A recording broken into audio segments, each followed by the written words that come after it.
Good morning students, कैसे हैं सब लोग? बढ़िया है ना? अब तो ठंडी भी कम हो गई है, एकदम से नॉर्मल हो गई है ना। तो आप लोग पढ़ते रहिएगा, जो भी चीज़ें करवा रहे हैं कर रहे हैं उस पर ध्यान दीजिएगा, अपनी स्टडी फोकस रहिए करिएगा। तो सर्वप्रथम मैं सत्यम पटेल, राजकीय औद्योगिक प्रशिक्षण संस्थान मार्टिनगंज आजमगढ़ की तरफ से आप सभी विद्यार्थियों का हार्दिक स्वागत, अभिनंदन, वंदन करते हैं अपने यूट्यूब चैनल में फॉर रेडियोलॉजी क्लासेस में ना। हमारा सेशन जो चल रहा है अभी बच्चों, हम लोग अभी पढ़ रहे हैं radiology class, government ITI Martinganj. हमारा जो टॉपिक है इंडोक्राइन ग्लैंड्स है। अंतःस्रावी ग्रंथियां क्या होती हैं, इनका महत्वपूर्ण भूमिका क्या निभाती है, रोल क्या होता है, रिस्पॉन्सिबिलिटी क्या होती है, क्या कौन कौन सी चीजें जो अंतःस्रावी ग्रंथियां होती हैं ये क्या काम करती हैं, है ना। और हमारे शरीर में इनका महत्वपूर्ण योगदान क्या होता है, वो सब चीजें हम यहाँ पर डिस्कस कर रहे हैं। तो ये हमारे कॉलेज की बिल्डिंग है, आप लोग विजिट करिएगा जरूर। एडमिशन ओपन होने वाले हैं तो एडमिशन करवा लीजिएगा। बाकी सब क्या है, मोह माया है। तो चलिए हम लोग आज यहाँ पर हम लोग डिस्कस कर रहे थे इंडोक्राइन ग्लैंड। हम लोग यहाँ पर सिलेबस देखते हैं एक बार पुनः। पिछली कक्षाओं में हम लोगों ने नीचे ठीक बस हम लोगों ने देख लिया था। पिछली कक्षाओं में हम लोगों ने देखा था हाइपोथैलेमस क्या होता है, पिनियल ग्लैंड क्या होती है, पीयूष ग्रंथि क्या होती है, इनमें कौन कौन से भाग होते हैं, और हाइपोथैलेमस कहाँ पर पाया जाता है, इनका प्रमुख कार्य क्या होता है, और उनकी संरचना कैसी होती है। बच्चों यही चीजें हम लोगों ने यहाँ पे देखा था, हाइपोथैलेमस में भी देखा था। पिनियल ग्लैंड होती है, यह भी मस्तिष्क में पाई जाती है। इनकी प्रमुख भूमिका क्या होती है, कैसी होती है, कौन से हार्मोन्स का उत्पादन करती है, ठीक है ना। यही सब चीजों को हम लोगों ने पिछली क्लास में देखा था। पीयूष ग्रंथि भी हम लोगों ने निपटा दिए थे, है ना। इनकी संरचना कैसी होती है, इनका प्रमुख कार्य क्या होता है, कहाँ पर पाई जाती है ना, और इसमें कौन कौन से रोग उत्पन्न हो सकते हैं, ये सब चीजों को हम लोगों ने डिस्कस किया था। हार्मोन्स क्या होते हैं, अंतःस्रावी ग्रंथियां क्या करती हैं। अंतःस्रावी ग्रंथियों का मुख्य कार्य क्या होता है, हार्मोन्स का उत्पादन करना, है ना। हार्मोन्स का उत्पादन करने के लिए अंतःस्रावी ग्रंथियां प्रमुख होती हैं। अच्छा, एक ग्रंथि का नाम वह कौन सी ग्रंथि है जो सभी हार्मोन्स को या सभी ग्रंथियों को सहायक करती है, नियंत्रित करती है। वह कौन सी ग्रंथि है जो सभी ग्रंथियों को नियंत्रित करने का काम करती है? आप वो होती है आपकी पीयूष ग्रंथि, है ना। सभी ग्रंथियों को संतुलित करने का काम आपकी कौन करती है, पीयूष ग्रंथि करती है। इसे मास्टर ग्लैंड भी कहा जाता है ना। ये सब चीजों को हम लोग यहाँ पे डिस्कस किए थे। चलिए आज हम लोगों को पढ़ना है, पीछे करनी है, आज हम लोगों को पढ़ना है थायराइड एवं पैराथायराइड पढ़ना है। कहाँ पढ़ना है, थायराइड ग्रंथि और पैराथायराइड ग्रंथि पढ़ना है। फिर उसके बाद अग्नाशय क्या होता है, फिर अद्विक ग्रंथियां क्या होती है, ये सब चीजों को हमने यहाँ पे डिस्कस करनी है, ठीक है ना। पीछे करना, ये यहाँ पर हम लोगों ने देखी अंतःस्रावी ग्रंथियां शरीर की वे ग्रंथियां होती है जो हार्मोन्स का उत्पादन करती है और स्राव करती है। यह अंतःस्रावी ग्रंथियों का काम होता है। इनकी मुख्य विशेषता यह होती है, अंतःस्रावी ग्रंथि की मुख्य विशेषता यह होती है कि ये नलिका विहीन होती है, कोई भी डक्ट्स नहीं पाए जाते, ये सीधे हार्मोन्स को रक्त में छोड़ने का काम करती हैं, ये नलिका विहीन होती है, ठीक है ना। बाकी सब चीजों को हम लोग यहाँ पर डिस्कस कर लिए थे। इनमें कौन कौन से कार्य प्रणाली क्या होता है, यह शरीर की ग्रंथि के वायरलेस संचार प्रणाली की तरह काम करती है, वायरलेस की तरह काम करती है, जिसमें किसमें नलिका नहीं होती, सीधे काम करती है। जैसे हमारा माइक हो गया, मोबाइल फोन हो गया, टेलीविजन हो गया, ये कैसे वायरलेस होती है। एलसीडी एलईडी टीवी जो होती है ये कैसे होती है, वायरलेस होती है। जो सिग्नल हम वो लोग पिक्चर देखते हैं, है ना, तो एक जगह से ट्रांसमिट किया जाता है, इधर रिसीव होता है। तो रेडियो फ्रीक्वेंसी की तरह हम वायरलेस कम्युनिकेशन करते हैं, ठीक इसी प्रकार से यह भी काम करती है।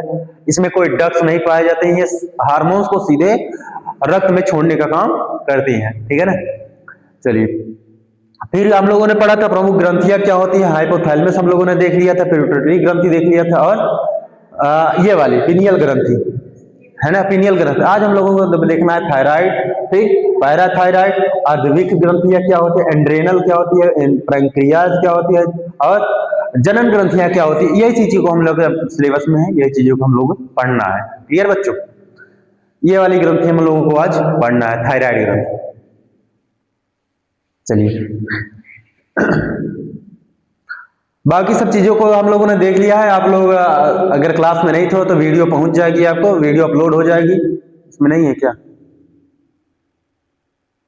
बस पीछे वीडियो पहुंच जाएगी तो आप वीडियो देख लीजिएगा, है ना। वहां पे लॉन्ग वीडियो है, 1 घंटा 2 घंटे की कुछ वीडियो है, तो आप लोग देख लीजिएगा, तो वहां से आपको समझ में आ जाएगा, पूरी चीजें है वहां पे, ठीक है ना। आज हम लोगों को पढ़ना है थायराइड ग्रंथ। थायराइड ग्रंथ होती क्या है, इसमें महत्वपूर्ण भूमिका क्या होती है, थायराइड ग्रंथ क्या, थायराइड ग्रंथियों का विस्तार से विवरण पढ़ना है, स्थान और रचना पढ़ना, हार्मोन्स का काम क्या करता है, थायराइड में क्या डिसऑर्डर आ सकते हैं, विकार क्या होते हैं, वो चीजें हम लोगों को डिस्कस करना, कितने प्रकार के विकार उत्पन्न होते हैं थायराइड में, वो चीजों को हम यहाँ पे विस्तृत रूप से यहाँ पर पढ़ेंगे बच्चों। क्लियर। चलिए हम लोगों को वहीं पर देखना, थायराइड ग्रंथि होती है ये वाली थायराइड जो गले के पास पाई जाती है बच्चों, है ना, लैरिक्स के नीचे पाई जाती है थायराइड। तो यह क्या होती है, मानव थायराइड ग्रंथि मानव शरीर के सबसे महत्वपूर्ण अंतरस्रावी ग्रंथियों में से एक है। थायराइड जो होती है मानव शरीर की सभी जितनी भी ग्रंथियां हैं अंतरस्रावी ग्रंथियों, उनमें से महत्वपूर्ण अंग का काम करती है ये, है ना। तो अंतरस्रावी ग्रंथियों में से एक है, यह गले के सामने वाले हिस्से में स्वर यंत्र, लैरिक्स, वाइक बॉक्स जिसे हम लोग बोलते हैं, स्वर यंत्र बोलते हैं, लैरिक्स भी बोलते हैं उसको, वॉइस बॉक्स भी बोलते हैं, क्या बोलते हैं, वॉइस बॉक्स भी बोला जाता है, उसके ठीक नीचे स्थित होता है। ये देखिए ये होता है आपका लैरिक्स होता है। जब श्वसन तंत्र हम लोग पढ़ रहे थे, इसको हम लोग डिटेल्स में पढ़े थे, इसी में क्या पढ़ा, थायराइड पाई जाती है, कार्टिलेज पाया जाता था, है ना, थायराइड, कार्टिलेज और एक और था, कार्टिलेज एक और याद नहीं आ रहा है, कार्टिलेज इसमें पाया जाता है स्वर यंत्र में। और यहाँ स्वर यंत्र में 2 वोकल कार्ड्स पाए जाते हैं, क्या पाए जाते हैं, वोकल कार्ड्स। जब श्वसन से फेफड़े के अंदर से जब हवाएं निकलती हैं, अंदर से हवाएं निकलती हैं तो वोकल कार्ड्स में टकराती हैं, तो वोकल कार्ड क्या करते हैं, वो कंपन करते हैं, वोकल कार्ड कंपन करते हैं, जिससे आवाज पैदा होती है ना, क्या होती है, आवाज उत्पन्न होती है। बाद में मुख के द्वारा, जीवा के द्वारा उसे शब्दों में आकार दिया जाता है, ठीक है ना। ये सब चीजें हम लोग डिस्कस किए थे। इसमें पाए जाते हैं, लैरिक्स में पाए जाते हैं वोकल कार्ड्स, जिसके माध्यम से हम बोल पाते हैं, आप सुन पाते हैं, ठीक है ना। तो ये होता है बच्चों, ये लैरिक्स के ठीक नीचे पाइए होता है ट्रेकिया, श्वसन नली, है ना, ट्रेकिया होती है, श्वसन नली के ऊपर पाया जाता है और लैरिक्स के नीचे पाया जाता है, निचले हिस्से में पाया जाता है। इसका आकार तितली जैसा होता है, बटरफ्लाई, तितली बहुत देखे होंगे गांव में उड़ती हुई, है ना। ये इसका आकार कैसा होता है, तितली के जैसा होता है, बटरफ्लाई की जैसा होता है। तो यहां समझ गए ना बच्चों, थायराइड ग्रंथ मानव शरीर का सबसे महत्वपूर्ण अंतरस्रावी ग्रंथियों में से एक है, ठीक है ना। फिर क्या होता है, यह गले के सामने वाले हिस्से में पाई जाती है, गले के सामने वाले हिस्से में, ये वाला यहाँ पर देखोगे तो दिखता है ना, महसूस होता है, यह तितली के जैसा होता है, ठीक है ना, यही उभार वाला भाग होता है। क्लियर। तो गले के सामने वाला हिस्से में स्वर यंत्र के ठीक नीचे होता है, लैरिक्स के ठीक नीचे होता है, ठीक नीचे स्थित होता है, और इसका आकार बटरफ्लाई जैसा होता है, तितली के आकार का जैसा होता है। ये वाला बच्चा दिख रहा होगा, है ना, तितली के जैसा आकार होता है। यह ग्रंथ मुख्य रूप से थायरोक्सिन और आइडोथायरोनिन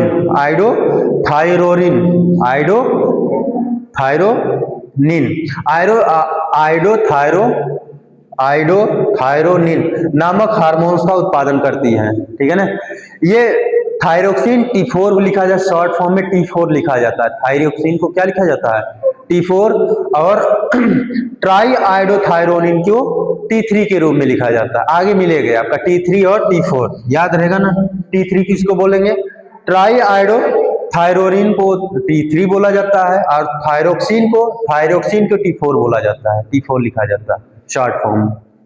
ये एग्जाम में बहुत आता है, T3 T4 क्या होता है, ये प्रकार का हार्मोन होता है, या कहाँ उत्पादित होता है, यह थायराइड ग्रंथियों से निकलता है।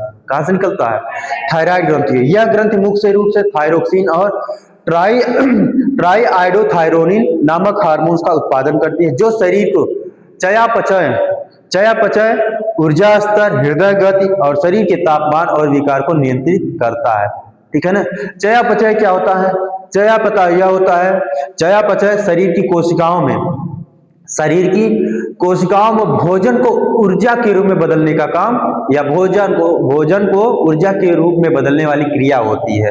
चयापचय एक जैविक रासायनिक क्रिया होती है बच्चों, चयापचय क्या होता है? जैविक रासायनिक क्रिया होती है जो भोजन को जो कोशिकाएं भोजन को ऊर्जा के रूप में बदलने का काम करती हैं। ठीक है ना? चयापचय एक जैविक रासायनिक क्रिया होती है, जैविक रासायनिक क्रिया होती है जो शरीर की कोशिकाएं भोजन को ऊर्जा के रूप में बदलने का काम करती हैं। ठीक है ना? याद रहेगा ना? चयापचय बहुत आया गया आपको, चयापचय समझ गए ना आप? पिछले भी सुनते रहे हो, अब भी आगे भी सुनते रहोगे। तो चयापचय वे जो जैविक रासायनिक क्रियाएं होती हैं जो शरीर की कोशिकाएं भोजन को ऊर्जा के रूप में बदलने का काम करती है। ये होती है बच्चों आपकी चयापचय क्रियाएं। ठीक, फिर आ जाता है ऊर्जा स्तर। वही चयापचय क्रिया में एनर्जी के स्तर को बदलने का एनर्जी के लेवल को बनाए रखने, मेंटेन करने में महत्वपूर्ण भूमिका निभाती है। किसके माध्यम? थायरोक्सिन और ट्राई आयोडोथायरोनिन के कारण। ठीक है ना? हृदय गति है ना? हृदय गति शरीर के तापमान और विकास को नियंत्रित करती है। थायराइड ग्रंथियों के माध्यम से चीजें होती हैं। याद रहेगा ना? यहाँ तक कोई दिक्कत? थायराइड ग्रंथि तितली के आकार की होती है, यह लैरिस के नीचे पाई जाती है। ठीक है ना? और यह सबसे महत्वपूर्ण अंतरस्रावी ग्रंथियों में से एक है। यह मुख्य रूप से T3 और T4 हार्मोन्स का उत्पादन करती है। T3 क्या होती है? Try iodothyronine 3। T3 क्या होता है? ट्राई आयोडोथायरोनिन होता है न, और T4 होता है थायरोक्सिन नामक हार्मोन्स का उत्पादन करती है। ये हार्मोन शरीर के चयापचय, जो T3 और T4, ये हार्मोन शरीर के चयापचय क्रियाओं को मेंटेन करती है, ऊर्जा स्तर को बनाए रखती है, हृदय गति को बनाए रखती है और शरीर के तापमान को नियंत्रित करने का काम करती है। ठीक बच्चों, चलिए आगे। फिर यहाँ पर थायराइड ग्रंथि में विस्तार से विवरण हम लोग पढ़ेंगे। इसका स्थान कहाँ होता है बच्चों? ये हार्मोन्स का काम क्या होता है? थायराइड में विकार क्या उत्पन्न होता है? डिसऑर्डर्स क्या होते हैं? 2 प्रकार के डिसऑर्डर्स पाए जाते हैं, हाइपोथायराइडिज्म पाए जाते हैं और हाइपरथायराइडिज्म पाए जाते हैं। ये 2 प्रकार के विकार होते हैं, डिसऑर्डर्स होते हैं। हाइपो होता है और हाइपर होता है। हाइपोथायराइडिज्म होता है और हाइपरथायराइडिज्म होता है। ये चीजें हम लोग यहाँ पे डिस्कस लॉन्ग डिटेल में पढ़ेंगे। ठीक है बच्चों, कोई दिक्कत? जिसमें होता है इसके स्थान और रचना, या गर्दन में एडम एप्पल, उसी बोला जाता है। लैरिस को एडम एप्पल भी बोला जाता है, याद करिए, हम लोग पढ़ रहे थे श्वसन तंत्र में, है ना? एडम एप्पल भी बोला जाता है। लैरिस को एडम एप्पल भी बोला जाता है। ये अनासपत्ति के आकार का होता है, सेब की आकार की होता है, इसीलिए इसका नाम क्या हो रहा है? एडम एप्पल रखा गया है। ठीक है ना? एडम एप्पल के पास होता है, यह इसके 2 लोब होते हैं, इसके 2 लोब होता है। बीच में एक संकीर्ण हिस्सा, पतला हिस्सा को स्थरम बोला जाता है। क्या बोला जाता है? संकीर्ण हिस्सा को क्या बोला जाता है? स्थमस बोला जाता है। ठीक है ना?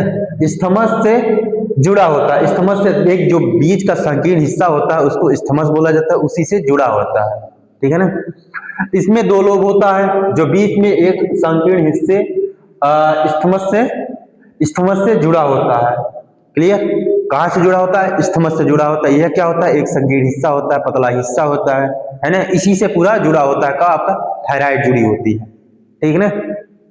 फिर हार्मोन्स का कार्य, इसमें जो थायराइड हार्मोन शरीर की हर कोशिका को प्रभावित करते हैं। जो T3 और T4 हार्मोन्स होते हैं वो शरीर की हर कोशिका को प्रभावित करते हैं। क्यों?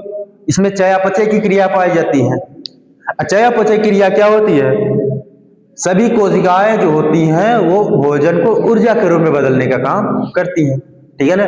तो हर कोशिकाएं क्या करती हैं? भोजन को ऊर्जा के रूप में बदलने के लिए काम करती है। इसीलिए थायराइड हार्मोन्स जो होते हैं वो शरीर की हर कोशिका को प्रभावित करते हैं, विशेष रूप से चयापचय की दर को। चयापचय क्या होता है? भोजन को ऊर्जा के रूप में बदलने का होता है ना? भोजन को ऊर्जा के रूप में बदलने की क्रिया होती है। यह जैविक रासायनिक अभिक्रिया होती है या क्रियाएं होती है।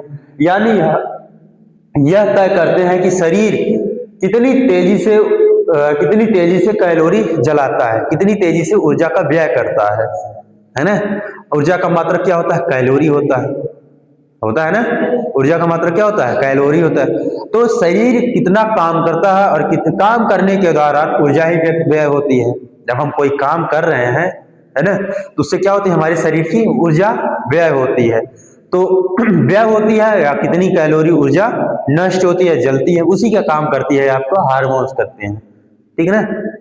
तो यानी यह तय करता है कि शरीर कितनी तेजी से कैलोरी को जलाता है। जब हम काम करेंगे तो ऊर्जा व्यय होती है, तो ऊर्जा व्यय होगी तो कैलोरी नष्ट होती है, ठीक है ना। यहाँ तो कोई दिक्कत। हार्मोन्स का काम क्या होता है, थायराइड हार्मोन शरीर के हर कोशिका को प्रभावित करते हैं। यह विशेष रूप से चयापचय क्रिया को या चयापचय को दर को संतुलित करते हैं, है ना। विशेष रूप से चयापचय दर को प्रभावित करते हैं, है ना।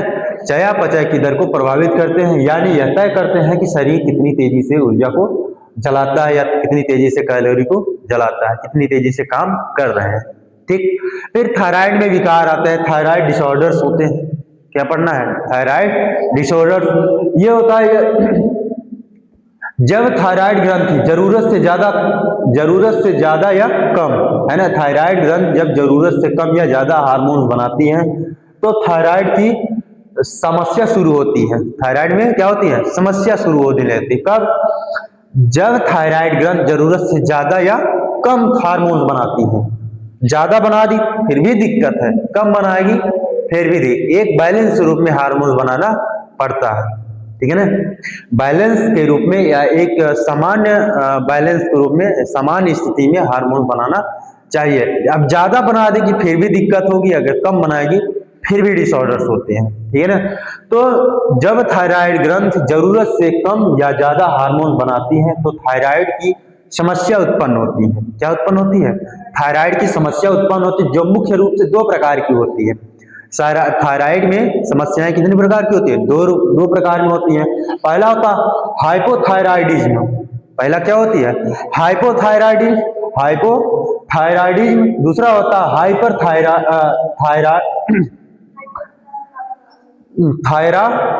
थायराइडिज्म होता है, हाइपरथायराइडिज्म होता है, ठीक है ना। हाइपो और हाइपर दो प्रकार की समस्याएं होती हैं। हाइपर में क्या होता है, हाइपो में क्या होता है, कम सक्रिय थायराइड होती है, कम सक्रिय। इसमें क्या होता है, हार्मोन्स कम बनते हैं बच्चों। क्या होता है, हाइपोथायराइडिज्म में क्या होता है, हार्मोन्स कम बनते हैं। इसमें लिखा है ना कम सक्रिय थायराइड, ये वाली समस्या जब होगी इसमें हार्मोन्स कम बनते हैं। T3 और T4 हार्मोन्स कम बनेंगे, किसमें, हाइपो में, ठीक है। हाइपो में क्या बनेंगे, कम बनेंगे, और जो हाइपर होते हैं उसमें ज्यादा बनते हैं। हाइपोथायराइड में अति सक्रिय थायराइड होती है ना। ये इस वाली समस्या में क्या होता है, अति सक्रिय थायराइड जो होती है बहुत तेजी से काम करती है। इसमें ग्रंथि आवश्यकता से ज्यादा हार्मोन्स बनाती है। हाइपरथायराइडिज्म में जो अंतरस्रावी ग्रंथि या थायराइड ग्रंथि जरूरत से ज्यादा हार्मोन्स बनाती हैं, ठीक है ना। जरूरत से ज्यादा हार्मोन्स बनाती है या आवश्यकता से अधिक हार्मोन्स बनाती हैं। और हाइपोथायराइडिज्म में कम सक्रिय होती है। ये थायराइड कैसी होती है, कम सक्रिय होती है। इसमें ग्रंथि पर्याप्त मात्रा में हार्मोन्स नहीं बनाती है, ठीक है ना। पर्याप्त मात्रा में हार्मोन्स नहीं बनाती, याद रहेगा ना। हाइपो मतलब कम होता, हाइपर मतलब ज्यादा। कहते हैं ना कोई गांव में होता है ना, कोई गुस्से हो जाते हैं कि बहुत हाइपर हो रहे हैं, है ना, होता है ना हाइपर।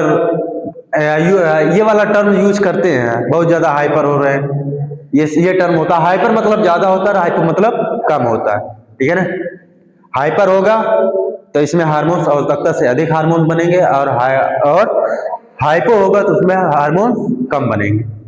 तो थायराइड असंतुलन के लक्षण, थायराइड के असंतुलन के लक्षण होता है। पहला होता है इसको हाइपोथायराइडिज्म होता है, दूसरा होता है हाइपरथायराइडिज्म। तो हाइपोथायराइडिज्म के लक्षण क्या होता है, इसमें अत्यधिक थकान और कमजोरी होगी। हाइपोथायराइड में अत्यधिक थकान होती है और कमजोरी होती है। दूसरा होता है बिना कारण के वजन बढ़ने लगता है, ठीक है ना। बिना कारण के वजन मोटे होने लगते हैं, वजन बढ़ने लगता है, क्लियर। कभी कभी घेंघा रोग भी हो जाता है, फूल जाता है, ये रोग है, इसमें आगे है मिलेगा। तो क्या होता है, इसमें अत्यधिक थकान और कमजोरी होता है। दूसरा बिना कारण के वजन बढ़ने लगता है ना, बिना कारण के वजन बढ़ने लगा। ठंड के प्रति अत्यधिक संवेदनशील होता है। जब हाइपोथायराइड में आपको ठंडी बहुत तेज लगेगी, है ना। यहाँ पे ठंड के प्रति अत्यधिक क्या होता है, ठंड के प्रति अत्यधिक संवेदनशील होता है, ठंडी बहुत लगती है। बालों को झड़ना और त्वचा का रूखा होना, हेयर लॉसेस होती है। क्या होती है, हेयर लॉसेस होती है। और इसमें हार्ट बीट स्लो भी होती है, हार्ट बीट क्या हो जाती है, स्लो हो जाती है। भोजन सही से पचता नहीं है, ठीक है ना। हाँ छोटी याद, ये कौन सी याद है, ये वाली। हाँ तो कहा छोटी याद नाम लिखी। फिर आ जाता है कब्ज बढ़ने लगता है, मांसपेशियों में दर्द होता है, पेन होता है बच्चों, ज्वाइंट्स में पेन हो जाता है और डिप्रेशन होता है ना। ये कहाँ गए, ये वाला, डिप्रेशन होता है। आवाज में भारीपन हो जाता है, जब घेंघा रोग हो जाता है बोल भी नहीं पाते हैं, भारीपन हो जाता है। ये किसके लक्षण होते हैं बच्चों, हाइपोथायराइडिज्म, हाइपोथायराइडिज्म के लक्षण होते हैं। अत्यधिक थकान और कमजोरी होती है, ठीक है ना। दूसरा, बिना कारण के वजन बढ़ने लगता है। थर्ड नंबर होता है ठंड के प्रति अति संवेदनशील होता है, आपको ठंडी बहुत तेज लगेगी, ठीक है ना। फिर बालों का झड़ना और त्वचा का रूखापन, ये किसके लक्षण होते हैं आपके, हाइपोथायराइडिज्म के होता है। कब्ज बनेगी, मांसपेशियों में दर्द होता है और डिप्रेशन होता है और आवाज में भारीपन होता है। ये आपके लक्षण होते हैं हाइपोथायराइडिज्म के, ठीक, क्लियर। चलिए फिर आता था हाइपोथायराइडिज्म, हाइपरथायराइडिज्म के लक्षण, हाइपरथायराइडिज्म के लक्षण। यहाँ कलर दिख नहीं रहा होगा ना, चलिए अभी ये वाला कलर लगाएंगे नहीं। तो तेजी से इसमें क्या होता है, तेजी से वजन घटता है बच्चे, पतले हो जाएंगे, टिड्डा हो जाएंगे, हैं। तो हाइपरथायराइडिज्म में क्या होता है, इसमें वजन तेजी से घटता होता है, हाँ, टिड्डी हो जाएंगे तो, ठीक है ना। तो भूख ज्यादा लगेगी, खाना खाएंगे लेकिन लगेगा नहीं, वजन घटता चला जाएगा, डंडा हो जाएगा ऐसे, ठीक। तो इसमें क्या होता है, हाइपरथायराइडिज्म से तेजी से वजन घटेगा और भूख ज्यादा लगेगी।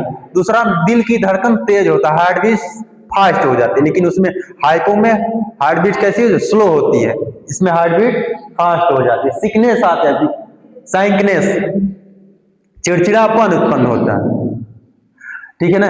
घबराहट रहेगी, चिंता रहेगी और चिड़चिड़ापन रहेगा, ठीक है ना। यहाँ तक कोई दिक्कत। पहला चीज, तेजी से वजन घटेगा, भूख ज्यादा लगेगी इसमें, पर दिल की धड़कन तेज होता है, हार्ट बीट तेज हो जाएगी, इसमें चिंता रहेगी, घबराहट रहेगी, चिड़चिड़ापन रहेगा। गर्मी के प्रति अति संवेदनशील होते हैं, ये है ना।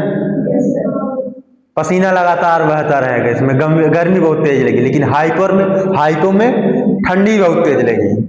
इसमें क्या होगा, गर्मी बहुत तेज लगेगी। फिर पसीना ज्यादा आने, गर्मी के प्रति अत्यधिक संवेदनशील और पसीना ज्यादा आता है। फिर आ जाता है हाथों में कंपन, झुंझुनाहट उत्पन्न होती है, ये है झुंझुनाहट, सेंकनेस आती है, ठीक है ना। लूज मोशन बहुत ज्यादा होता है इसमें, हार्ट बीट तेज हो जाती है इसमें, ठीक है ना। और फीलिंग, इसमें क्या होता है, घरघराहट, चिंता रहेगी और चिड़चिड़ापन रहेगा बच्चे, है ना। इसमें क्या हो रहा है, घबराहट रहेगी, डिप्रेशन रहेगी, चिंता भी रहेगी और चिड़चिड़ापन बहुत ज्यादा रहेगी। वजन बहुत तेजी से घटेगा, वजन बहुत तेजी से घटेगा। सैंकनेस रहेगी, हाथों में झुंझुनाहट, हाथ कांपने लगेगा आपको, हाथों में कंपन होता है और पसीना बहुत तेज आएगा, गर्मी बहुत तेज लगेगी इसमें, जब आपकी हाइपरथायराइडिज्म की समस्या रहेगी। हाइपरथायराइडिज्म की समस्या रहेगी, इसमें क्या रहेगा, तेजी से वजन घटेगा, भूख ज्यादा लगेगी, आपके दिल की धड़कन तेज होगी, घबराहट, चिंता और चिड़चिड़ापन रहेगा। गर्मी के प्रति अत्यधिक संवेदनशील रहेगी, पसीना ज्यादा आएगा और हाथों में कंपन रहेगी। ये होता है आपका हाइपरथायराइडिज्म के लक्षण होते हैं। अच्छा, हाइपरथायराइडिज्म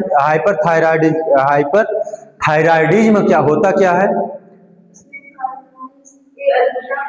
हाँ, इसमें हार्मोन्स बहुत तेज बनते हैं बच्चों, बहुत ज्यादा बनते हैं, अत्यधिक मात्रा में हार्मोन्स बनते हैं। और जिसमें हार्मोन बहुत कम बनेगा या पर्याप्त मात्रा में नहीं बनता, उसको क्या बोलेंगे, हाइपोथायराइडिज्म बोलते हैं। याद रहेगा ना दोनों में अंतर, इसके लक्षण भी याद रहेगा ना, इसीलिए इमेज लगा दी है। चलिए, ये दोनों में अंतर है बच्चों, हाइपोथायराइडिज्म और हाइपरथायराइडिज्म, ये भी दोनों में लक्षण होते हैं। ये क्या होता है ये आप लोग देख लिया, फिर आप लोग देख लिए हैं, इसके माध्यम से हम लोग आप लोग देख लीजिएगा, ठीक है ना। यहाँ तक कोई दिक्कत? ये वाले यहाँ पर समस्या, एक झींगा रोग भी हो जाता है, ये फूल जाता है यहीं से। हाँ, आयोडीन की कमी से। हाँ, तो थायराइड होने के कारण क्या होते हैं? थायराइड होने के कारण, थायराइड होने का प्रमुख कारण क्या? आयोडीन की कमी। क्या होता है? आयोडीन की कमी। थायराइड हार्मोन बनाने के लिए आयोडीन जरूरी होता है। थायराइड को हार्मोन्स बनाने की, है ना, थायराइड को हार्मोन बनाने के लिए आयोडीन जरूरी होता है। अगर थायराइड में अगर आयोडीन नहीं खाएंगे, आयोडीन युक्त भोजन नहीं करेंगे, तो थायराइड हार्मोन्स बना ही नहीं पाएंगे, तो आपको घेंघा रोग हो जाएगा, हाइपोथायराइडिज्म हो जाएगा, ठीक है ना। दूसरा होता है हश्मीटोमा, हश्मीमोटो रोग। ये क्या होता है? हश्मीमोटो रोग होता है। हश्मीमोटो रोग यह ऑटो इम्यून स्थिति होती है। कौन सी स्थिति होती है? ऑटो इम्यून स्थिति है, जो हाइपोथायराइड में सबसे आम कारण होता है। यह ऑटो इम्यून स्थिति होती है। इसमें क्या होता है? हाइपोथायराइड में बनता है ना। हाइपोथायराइड का सबसे आम कारण होता है। हाइपोथायराइड में हम लोगों ने पढ़ लिया है ना। यह उसी का रोग होता है हाशिमोटो रोग। क्या होता है? यह हाशिमोटो रोग होता है। यह ऑटो इम्यून स्थिति होता है। कौन सी स्थिति होती है? ऑटो इम्यून स्थिति होता है, जो हाइपोथायराइड का सबसे आम कारण होता है, ठीक है ना। हाइपोथायराइड का सबसे आम कारण होता है किसके लिए? हाशिमोटो के लिए। हाशिमोटो की एक प्रकार की रोग होती है। इसमें क्या होता है? इसमें हाइपोथायराइड का लक्षण पाया जाता है। हाइपोथायराइडिज्म के लक्षण पाए जाते हैं, हाइपोथायराइडिज्म के लक्षण पाए जाते हैं। यह कौन सी बीमारी होती है? हाशिमोटो रोग होता है, ठीक है ना। हाशिमोटो डिसीज होती है। यह ऑटो इम्यून स्थिति होती है। इसमें कौन से लक्षण पाए जाते हैं? हाइपोथायराइडिज्म के लक्षण पाए जाते हैं। दूसरा होता है ग्रेव्स रोग, है ना। ग्रेव्स रोग होता है। ग्रेव्स रोग होता है, यह ऑटो इम्यून स्थिति हो, जो हाइपरथायराइडिज्म का मुख्य लक्षण होता है। हाइपरथायराइडिज्म का मुख्य लक्षण होता है। याद रहेगा ना, दो बीमारी। पहला होता है हाशिमोटो में क्या होता है? हाइपोथायराइड के लक्षण पाए जाते हैं। और ग्रेव्स रोग में हाइपरथायराइडिज्म के लक्षण पाए जाते हैं। क्लियर? हाइपरथायराइडिज्म के लक्षण किसमें पाए जाएंगे? ग्रेव्स रोग में। फिर तनाव और खराब जीवन शैली के कारण, खराब जीवन शैली और तनाव के कारण थायराइड होती है बच्चों, ठीक है ना। थायराइड किसके कारण? तनाव और खराब जीवन शैली, आधुनिक जीवन शैली के तनाव का प्रमुख कारण होता है। डिप्रेशन में चले जाते हैं छोटी छोटी सी बातों में लेकर, है ना। अब मैं क्या बोलूं, तो कई घर की टेंशन हो जाती है, परिवार की टेंशन हो, आर्थिक टेंशन हो जाती है ना। ये सभी प्रकार के जो भी टेंशन होते हैं, वो किसमें? थायराइड के प्रमुख लक्षण बन जाते हैं। घर की टेंशन हो गई, परिवार की टेंशन हो गई, बाल बच्चों की टेंशन हो गई, मोहमाया की टेंशन हो गई, आजकल आम है जो, है ना। ये सब की जो टेंशन होते हैं, इसमें थायराइड आम आदमी रात भर कूका करेंगे तो क्या होगा? थायराइड हो भी करेगी, है ना। तो तनाव और खराब जीवन शैली के कारण थायराइड होने की समस्या ज्यादा रहेगी। सही बोल रहे हैं, मजाक वाली बात नहीं है, सही बता रहे हैं। आजकल तनाव सबसे ज्यादा इसी के कारण हो रहा है, मोबाइल फोन के कारण, वीडियो कॉल के कारण, है ना। नहीं बात करेंगे, नहीं खाना खाएंगे, जाओ, है। सबसे आम कारण यही है थायराइड होने का, ठीक है ना। फिर हो जाता है, बस करो, हो गया, समझने की बात है बच्चे, है ना। फिर गर्भावस्था, कुछ महिलाओं में डिलीवरी के बाद थायराइड की समस्या हो सकती है ना। ये किसके कारण? गर्भावस्था के कारण थायराइड होने की संभावना हो सकती है। गर्भावस्था में तो अलग का टेंशन हो जाता है, बच्चे की डिलीवरी कहाँ करवानी है, कौन सी समस्या हो सकती है उसमें, वो बेचारी ऐसे सोच सोच के थायराइड पाल लेती है ना। जो कभी माँ बनने वाली होती है ना, तो उस समय अनेक प्रकार की टेंशन रहती है।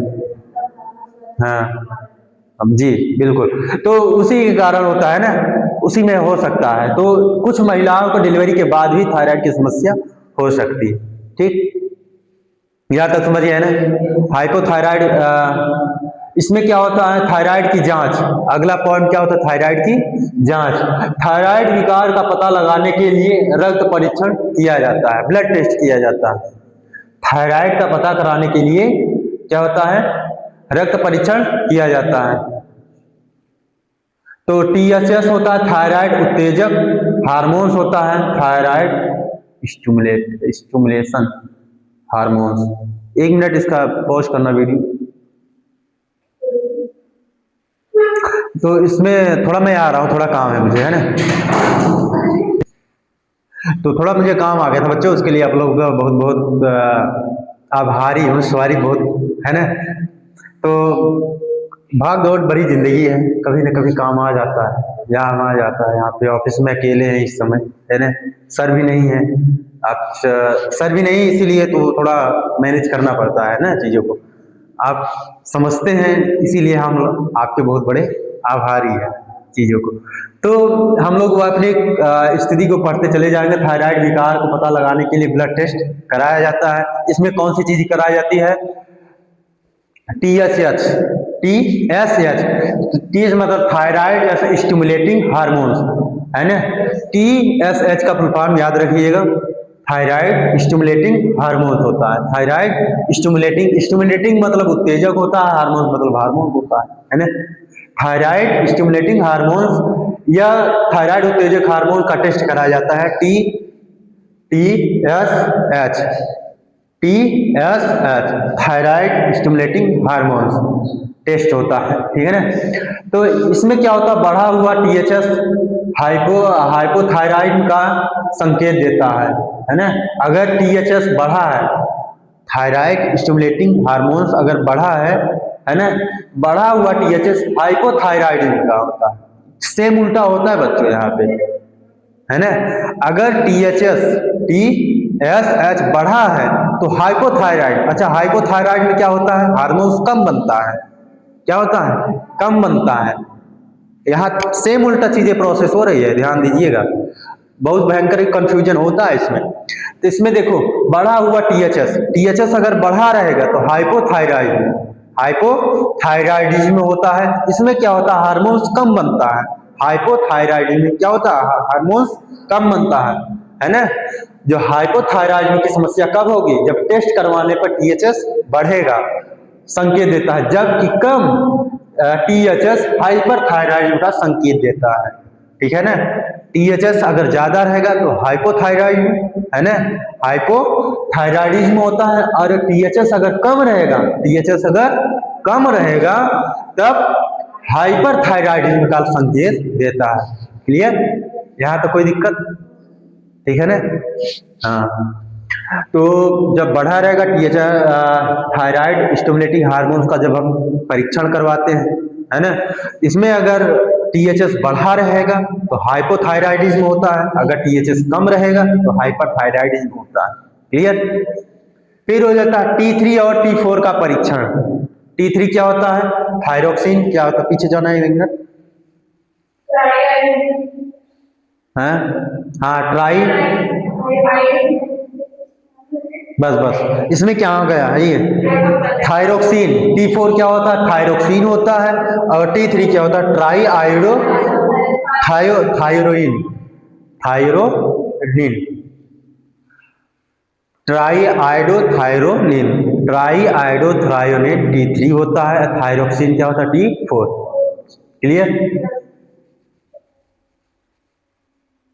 बस T3 और T, ये हार्मोन्स के स्तर को मापते हैं। T3 और T4 क्या होता है, हार्मोन्स के स्तर को मापते हैं, कितना स्तर, कितना हार्मोन बना है, कितना घटा है, ठीक है ना, कितना कम बन रहा है कि ज्यादा बन रहा है, उसी को T3 और T4 परीक्षण के द्वारा मापा जाता है, ठीक है ना।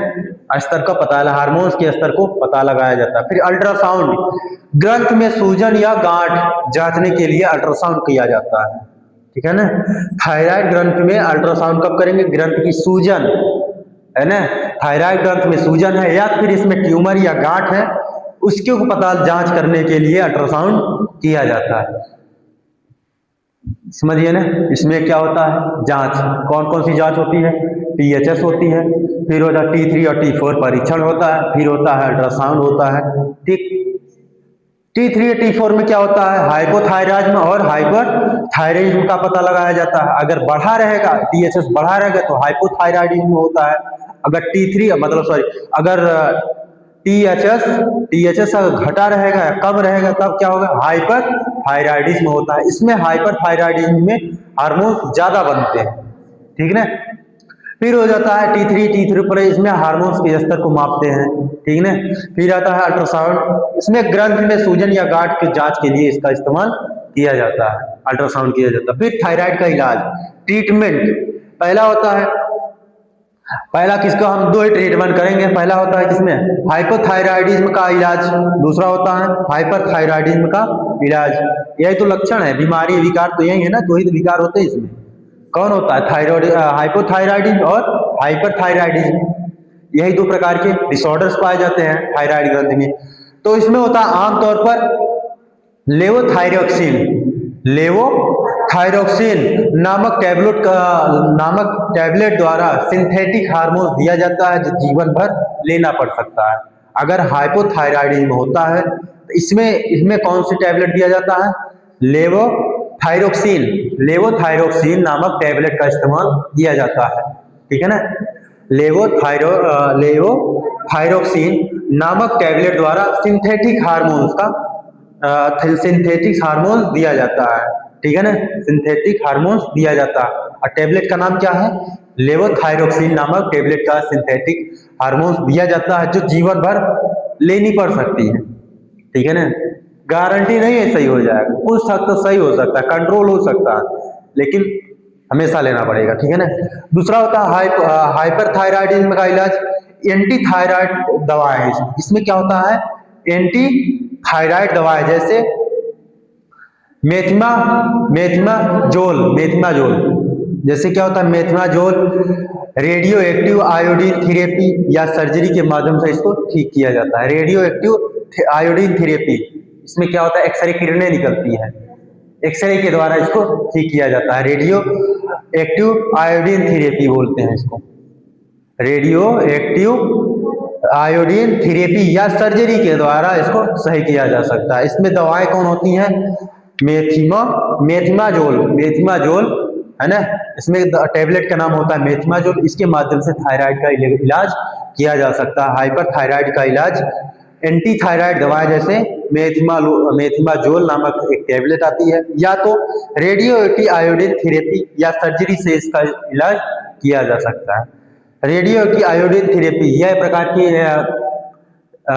एक्सरे किरणें के माध्यम से इसका इलाज किया जाता है। अगर उससे नहीं होता आपको यहाँ पे सर्जरी किया, ऑपरेशन करके इसको सही करते हैं बस।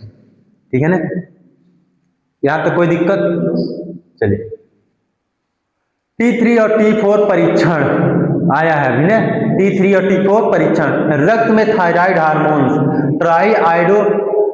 ट्राईआइडोथायरोरिन T3 और थायरोक्सिन T4 के स्तर को मापकर थायराइड ग्रंथि में कामकाज की जांच करते हैं। ठीक, इसमें हम लोगों ने पढ़ लिया। इसमें क्या होता है, रक्त में थायराइड हार्मोन्स ट्राईआइडोथायरोरिन T3 बोलते हैं, और T4 को थायरोक्सिन के स्तर को रक्त में T3 और T4 के स्तर को मापकर थायराइड ग्रंथ के कामकाज की जांच करते हैं। थायराइड ग्रंथ की काम, जो थायराइड ग्रंथ ज्यादा हार्मोन्स बना रही है, कम हार्मोन, उसी की जांच करते हैं न, हार्मोन्स की अधिकता हो रही है, हार्मोन्स की कमी हो रही है, उसी की जांच करते हैं। यह टेस्ट मुख्य रूप से हाइपरथायराइडिज्म, याद आ गया ना, यह टेस्ट मुख्य रूप से हाइपरथायराइड उच्च स्तर या हाइपोथायराइड निम्न स्तर का निदान करते हैं, इसका पता लगाते हैं। T3 और T4 में हाइपोथायराइडिज्म है या हाइपरथायराइडिज्म है, इसी का पता लगाने के लिए इसको किया जाता है T3 और T4 का परीक्षण। ठीक है ना, जिससे शरीर के चयापचय का मूल्यांकन होता है। चयापचय फिर आया, चयापचय क्या होता है, ये जैविक रासायनिक क्रिया होती है जो कोशिकाओं में भोजन को ऊर्जा में बदलने का काम करती है। चयापचय शरीर की चयापचय का मूल्यांकन होता है बच्चों, चयापचय का मूल्यांकन होता है कि हमारी कोशिकाएं भोजन को कितना ऊर्जा में परिवर्तित कर रही है। ठीक है ना। तो चयापचय आ गया है। चयापचय एक जैविक रासायनिक प्रक्रिया है जो शरीर की कोशिकाओं में भोजन को ऊर्जा में बदलने का काम करती है। चयापचय क्या होता है? एक जैविक रासायनिक क्रियाएं होती है, जैविक रासायनिक क्रियाएं होती है जो शरीर की कोशिका में भोजन को ऊर्जा में बदलने का काम करती है। जो शरीर की कोशिकाएं होती है ना, शरीर की कोशिकाओं में भोजन को ऊर्जा में बदलने का काम करती हैं। यह प्रक्रिया शरीर को जीवित रखने के लिए अनिवार्य होती है। चयापचय की क्रिया शरीर को जीवित रखने के लिए अनिवार्य होती है, नहीं तो कोशिका क्या हो जाएंगी? मर जाएंगी, खत्म हो, डेड सेल हो जाएंगे, है ना। चाहे आप सो रहे हो या व्यायाम, आप चाहे सो रहे हो फिर भी चयापचय की क्रिया हमेशा चलती रहती है जब तक आप जीवित रहेंगे। जब मर जाएंगे चयापचय की क्रिया बंद हो जाएगी, है ना। भोजन ही नहीं जाएगा तो भोजन नहीं तो कोशिका भोजन को ऊर्जा के रूप में बदल ही नहीं पाएगी। ठीक, तो चाहे आप सो रहे हैं चाहे व्यायाम कर रहे हैं तो चयापचय की क्रिया चलती रहती है। ठीक है ना, याद रहेगा ना। चयापचय क्रिया क्या होती है? ये जैव रासायनिक प्रक्रिया होती है ना, जो शरीर की कोशिकाओं में भोजन को ऊर्जा के रूप में बदलने का कार्य करती है या काम करती है। यह प्रक्रिया शरीर को जीवित रखने के लिए अनिवार्य होती है। जिस दिन चयापचय की क्रिया खत्म तो खत्म, टाटा बाय बाय, कबूतर उड़ जाएगा, है ना। तो चाहे आप सो रहे हो या व्यायाम कर रहे हैं, यह क्रिया चलती रहती है, खत्म, टाटा बाय बाय हो जाएगा। फिर चयापचय के मुख्य प्रकार होते हैं। चयापचय भी दो प्रकार की होती है ना। पहला होता है एनाबॉलिज्म, दूसरा होता है कैटाबॉलिज्म। चयापचय दो प्रकार का होता है बच्चों। कितने प्रकार का होता है? दो प्रकार का। पहला होता है एनाबॉलिज्म और दूसरा कैटाबॉलिज्म। ठीक, तो एनाबॉलिज्म में यह निर्माण की प्रक्रिया होती है। एनाबॉलिज्म में क्या होती है? निर्माण की प्रक्रिया होती है, बनाने का काम, जिससे शरीर की ऊर्जा का उपयोग करके नई कोशिका का निर्माण करती है। शरीर की जो कोशिकाएं होती हैं, शरीर ऊर्जा का उपयोग करके नई कोशिका निर्माण करती है। चयापचय में क्या होता है? चयापचय देखो, भोजन को ऊर्जा में बदलने का काम करती है चयापचय। ठीक है ना, ये दो प्रकार की होती है, एनाबॉलिज्म और कैटाबॉलिज्म। यह निर्माण की प्रक्रिया होती है। एनाबॉलिज्म कैसी होती है? निर्माण। इसमें क्या होता है? शरीर जो होता है ऊर्जा का उपयोग करके, शरीर ऊर्जा का उपयोग करके नई कोशिका बनाने का काम करती है। ठीक है ना, क्या होती है? नई कोशिका बनाने का काम करती है। ठीक है ना, यह किसका काम होता है? एनाबॉलिज्म का। यह निर्माण की प्रक्रिया होती है जिसमें शरीर की ऊर्जा का उपयोग करके नई कोशिका का निर्माण करती है, ऊतकों की मरम्मत करती हैं। अगर कहीं यहाँ ऊतकों में कहीं डेड सेल हो जाते हैं, अगर सेल खराब हो जाए तो उसको रिप्लेस करके नई कोशिका बना देती है, तो वहां पर ऊतक क्या हो जाते हैं? रिपेयरिंग का काम होता है। अच्छा, ऊतक किसके बने होते हैं? कोशिका से बने होते हैं ना, कोशिका के ही तो बने होते हैं। जब नई कोशिका वहां पे जाएगी तो डैमेज जो ऊतक होते हैं वो पुनः रिपेयरिंग हो जाते हैं।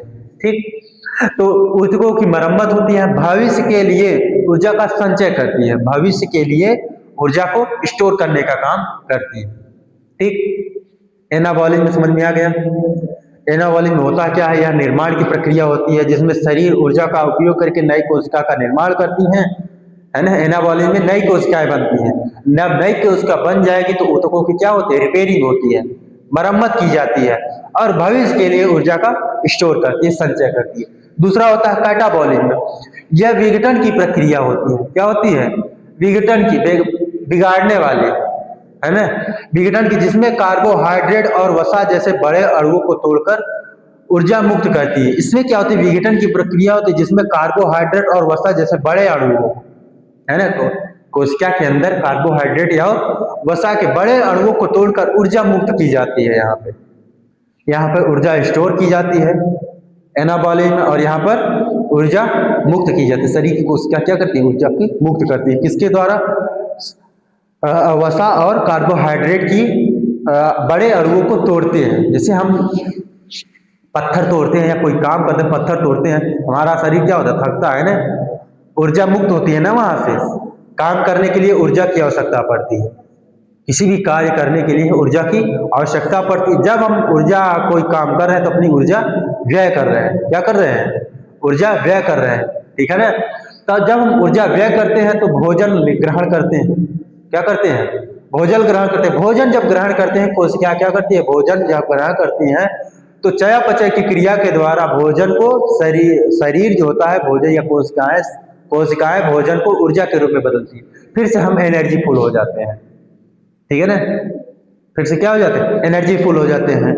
तो जब एनर्जी होती है वो कोशिकाएं ऊर्जा को स्टोर कर लेती है। यह किस में आता है, एनाबॉलिज्म में आता है। कैटाबॉलिज्म में क्या होता है, यह विघटन की प्रक्रिया जिसमें कार्बोहाइड्रेट और वसा जैसे बड़े अणुओं को तोड़कर ऊर्जा मुक्त करती है। जब हम तोड़ते हैं, पत्थर को तोड़ते हैं या कोई काम करते हैं तो हमारे शरीर की ऊर्जा विघटित होती है, मुक्त होती है। ठीक, समझ गए ना, वही काम यहाँ पर है ना कैटाबॉलिज्म करता है, जिससे शरीर काम करने के लिए ईंधन मिलता है। क्या होता है, शरीर को काम करने के लिए ऊर्जा मिलती है, एनर्जी मिलती है, ईंधन मिलता है, फ्यूल मिलता है, जो भी कह लीजिएगा। ठीक प्रीति, समझ में आ रहा है ना, यहाँ तक कोई दिक्कत? ये चयापचय दो प्रकार का होता है, एनाबॉलिज्म और कैटाबॉलिज्म होता है ना। चयापचय हम लोगों ने देख लिया, T3 और T4 का परीक्षण हम लोगों ने देख लिया यहाँ पे। क्लियर, चलिए आगे। घरेलू उपाय और खान पान। थायराइड को कंट्रोल घरेलू उपाय के द्वारा भी किया जा सकता है बच्चों, है ना। घरेलू उपाय और खान पान के द्वारा हम थायराइड को मदद कर सकते हैं। उसको थायराइड को मतलब उसको क्या बोल सकते हैं, तो थायराइड होती है उसको कंट्रोल कर सकते हैं। अगर थायराइड रोग हो जाता है, जो हाइपोथायराइड और हाइपरथायराइड को कंट्रोल किया जाता है घरेलू उपाय के द्वारा। ठीक है ना। इसमें क्या होता है, नारियल का तेल थायराइड के चयापचय को बढ़ाने में मदद करता है। जो नारियल तेल होता है चयापचय की क्रिया को बढ़ाने में मदद करता है। ठीक है ना, जब चयापचय क्रिया संपन्न रहेगी, अच्छी तरीके से चलेगी, तो शरीर स्वस्थ रहता है। ठीक है ना। तो घरेलू उपाय और खान पान के द्वारा नारियल तेल का उपयोग करने से थायराइड के चयापचय को बढ़ाने में मदद करता है।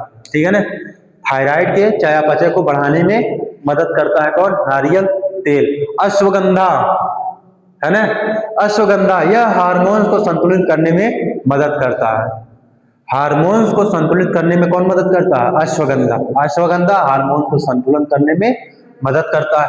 हरी धनिया, इस समय सीजन भी है ना, हरी धनिया, इसके जूस का सेवन फायदेमंद माना जाता है। इससे थायराइड की समस्या समाप्त हो जाती है ना, चाहे हाइपोथायराइड हो चाहे हाइपरथायराइड। हरी धनिया का सेवन करने से, इसके जूस के सेवन करने से यह फायदेमंद माना जाता है, थायराइड कंट्रोल होती है। क्लियर, अब पीने मत लगना।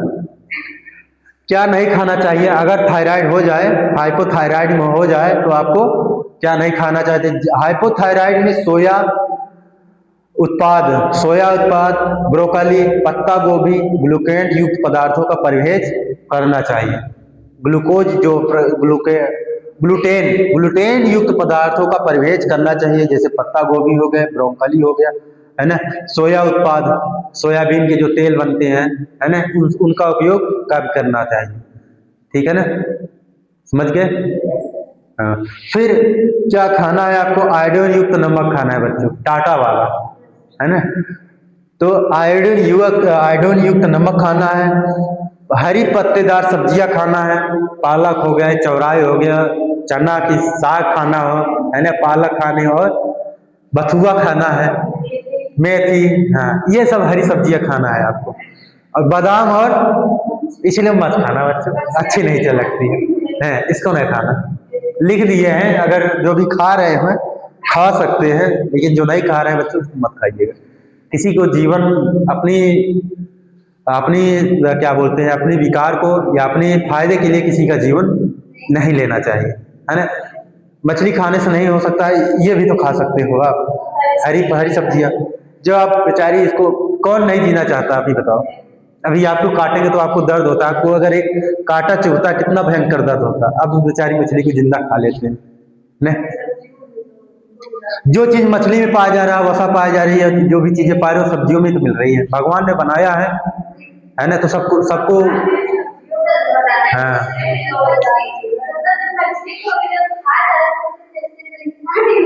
हाँ, ये सब चीजें गलत है ना।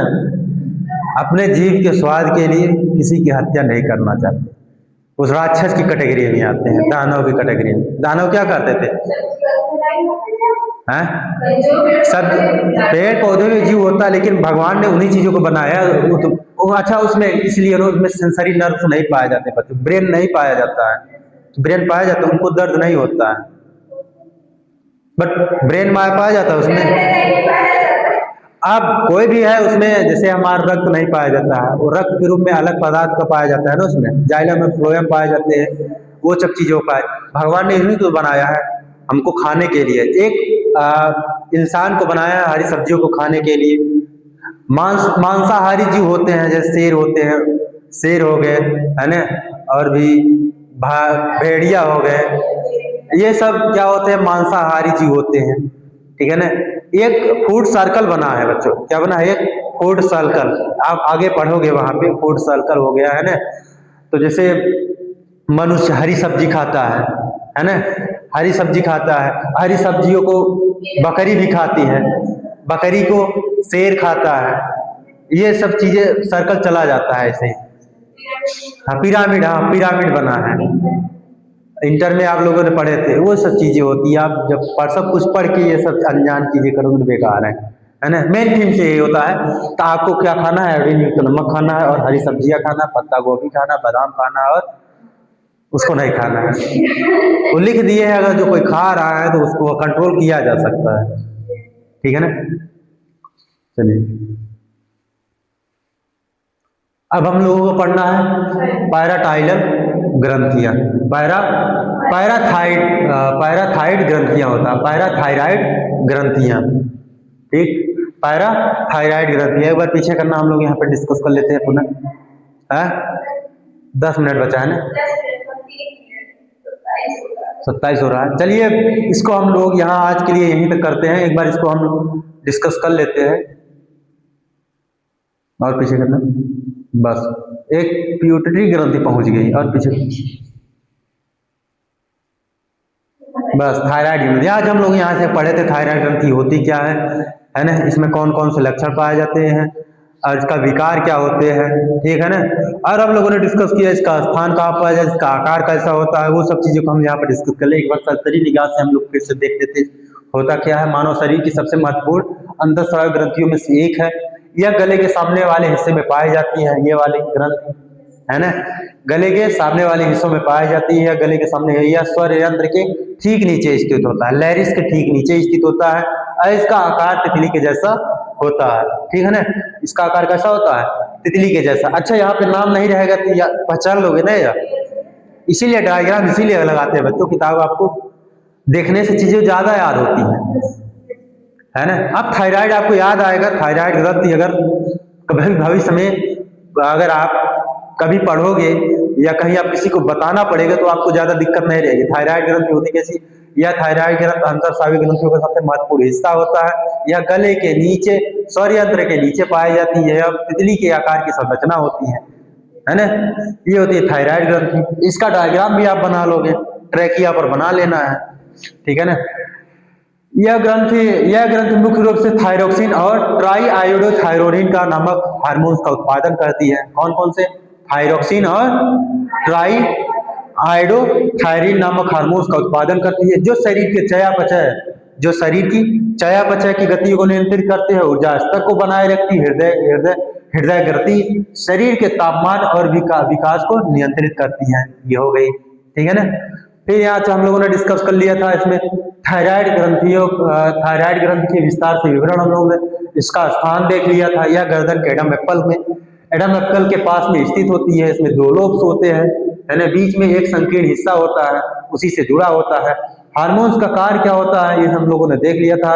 थायराइड हार्मोन शरीर की हर कोशिका को प्रभावित करते हैं, विशेष रूप से चयापचय को दर को, यानी यह तय करते हैं कि शरीर कितनी तेजी से ऊर्जा जलाता है। थायराइड में 2 विकार होते हैं, है ना, हाइपोथायराइडिज्म और हाइपरथायराइडिज्म। हाइपोथायराइडिज्म में यह कम सक्रिय होता है, इसमें हार्मोन्स कम बनते हैं बच्चों, है ना। हाइपोथायराइडिज्म में पर्याप्त मात्रा में हार्मोन्स नहीं बनती, यह कम सक्रिय होता है। और हाइपरथायराइडिज्म में अति सक्रिय थायराइड होती है, इसमें ग्रंथ आवश्यकता से अधिक हार्मोन्स बना देती है। क्लियर, ये हम लोगों ने डिस्कस कर लिया। फिर होता है थायराइड असंतुलन। थायराइड के असंतुलन के लक्षण होता है, पहला होता है हाइपोथायराइडिज्म के लक्षण होते हैं इसमें, है ना। इसमें क्या होता है, अत्यधिक कमजोरी होती है। क्या होता है बच्चों, अत्यधिक कमजोरी और थकान उत्पन्न होती है। फिर बिना कारण के वजन बढ़ने लगता है, कहीं है इसमें, नहीं है। तो वजन, बिना कारण के वजन बढ़ने लगता है। ठंड के प्रति अत्यंत संवेदनशील हो जाती है। बालों का झड़ना, हेयर लॉसेस, बालों का झड़ना, त्वचा का रूखापन हो जाता है। कब्ज और मांसपेशियों में दर्द, ये कब्ज बनता है बड़ी आंत में, है ना, कब्ज बनता है और मांसपेशियों में, ज्वाइंट्स पेन, मांसपेशियों में दर्द उत्पन्न होता है, ठीक है ना। और डिप्रेशन की समस्या उत्पन्न होती है, ये वाली डिप्रेशन, मोह माया के, है ना, डिप्रेशन हो जाता है और आवाज में भारीपन होता है। ये हाइपोथायराइडिज्म के लक्षण होते हैं। फिर हो जाता है हाइपरथायराइडिज्म, इसमें तेजी से वजन घटता है बच्चों, है ना, तेजी से वजन घटता है, भूख ज्यादा लगती है इसमें, ठीक, और दिल की धड़कन तेज हो जाती है, घबराहट, चिंता और चिड़चिड़ापन हो जाती है। इनकी हालत ये देखिए, ये साहब की हालत, इनकी हालत खराब है। फिर गर्मी के प्रति अति संवेदनशील होती है इसमें, बहुत ज्यादा गर्मी लगी, पसीना बहुत ज्यादा आता है। और हाथों में झंझनाहट, हाथों में कंपन, है ना, अंकल जी की झंझनाहट उत्पन्न हो जा रही है, ठीक है ना। ये इसके लक्षण होते हैं बच्चों। चलिए, ये दोनों में डिफरेंस होता है, एक स्लाइड में हम लोग यहाँ पे डिस्कस कर दिए हैं। फिर आयोडीन, इसमें थायराइड होने के कारण क्या होता है, आयोडीन की कमी होती है। हाशिमोटो हाशिमोटो हाशिमोटो रोग होता है। यह हाशिमोटो रोग, इसमें हाशिमोटो रोग में हाइपोथायराइडिज्म के लक्षण पाए जाते हैं।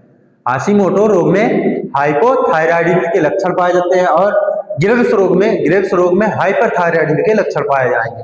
इसमें डिटेल्स में इसीलिए नहीं बताए हैं, है ना। तो फिर उसमें तनाव और खराब जीवन शैली में, आधुनिक जीवन शैली के तनाव प्रमुख कारण है। सब मोह माया में फंसे हुए हैं, है ना, घर की चिंता, परिवार की चिंता, रिश्तेदारों की चिंता, है ना, कमाने की चिंता, परिवार की चिंता है, इसी में सब व्यस्त हुए हैं। इसी के प्रमुख कारण हो जाए, इसे तनावग्रस्त होते हैं। गर्भावस्था, कुछ महिलाओं के डिलीवरी के बाद भी थायराइड की समस्या उत्पन्न होती है, ठीक है ना। ये यहाँ पे घेंघा रोग उत्पन्न हो जाता है। आयोडीन की कमी से कौन सा रोग होता है, घेंघा रोग। बहुत भयंकर आता है एग्जाम, चाहे हाई लेवल का एग्जाम दो, चाहे लो लेवल का एग्जाम, ये एग्जाम आता ही है। अब याद रहेगा ना, थायराइड में कितने प्रकार के रोग होते हैं, 2 प्रकार के, हाइपोथायराइडिज्म और हाइपरथायराइडिज्म। ग्रेव्स रोग में क्या होता है, ग्रेव्स रोग हाइपर होता है, ग्रेव्स रोग में हाइपर होता है और हाशिमोटो में हाइपो होता है, ठीक। चला, याद समझ तो गए। फिर इसमें थायराइड की जांच होता है। थायराइड में कौन कौन से, THS होता है, थायराइड स्टिमुलेटिंग हार्मोन्स, इसकी जांच की जाती है। इसमें बढ़ा हुआ है, अगर THS बढ़ जाता है, ये बहुत आता है, अगर TH बढ़ जाता है तो क्या होता है, हाइपोथायराइडिज्म होता है, घट जाता है तब हाइपर हो जाता है। THS अगर घटेगा तो हाइपर होता है और THS अगर बढ़ेगा तो हाइपो हो जाता है।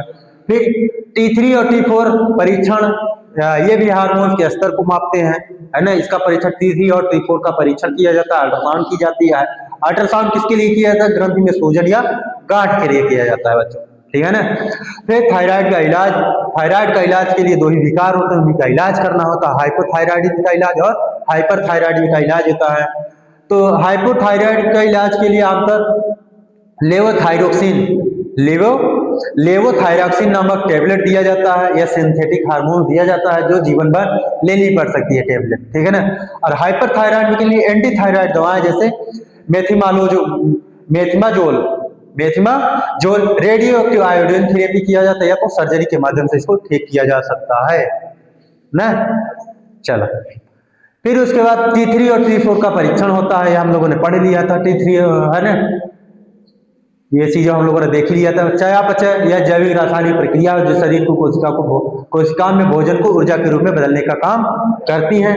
यह प्रक्रिया शरीर को जीवन रखने के लिए आवश्यक होती है, क्लियर, चाहे आप सो रहे हो चाहे आप जग रहे हो।